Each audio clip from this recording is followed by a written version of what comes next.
better, we knew we got a steal. We had recruited him at other schools, a couple of the coaches here, and were shocked, really, that he didn't have a scholarship. And so we talked to him, told him our situation and our vision for him, and luckily, he showed up and fell into our lap.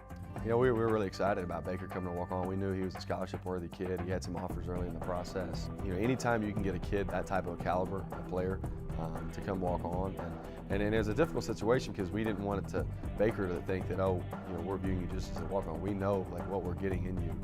Scholarship numbers-wise, we just don't have a spot, and so we were fired up the day he came. We put on a big presentation for him, rolled out the red carpet for him. He meant that much to us, and fortunately for us, he chose to walk on, and he's kind of writing his own story now. Grasped it and ran with his opportunity, and you could tell the moment wasn't too big for him.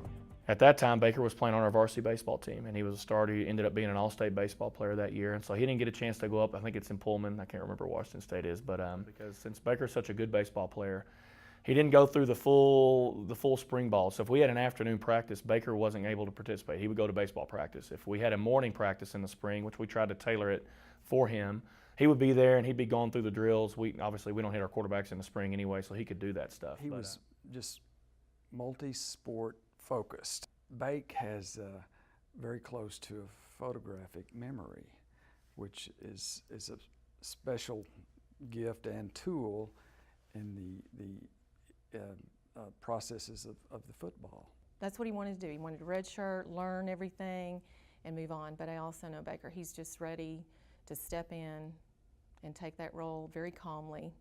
All he wanted to do this year was beat out the third string quarterback and get a scholarship. We knew Baker. I know him. He's just going to get in there and work just 10 times harder than the next person. But no, this was not on the radar. He has special skills. In terms of what he can do, in terms of throwing, are special, unique, and I know enough about it to be able to evaluate that. And not a lot of people can do it the way he does it. So if he's fortunate enough to have good players around him, then he may be able to pull off a really neat story. So, and if he doesn't play football, he'll be a good story. And one of he and I still talk about SpongeBob. So he doesn't get to watch SpongeBob with me, so that's a big deal.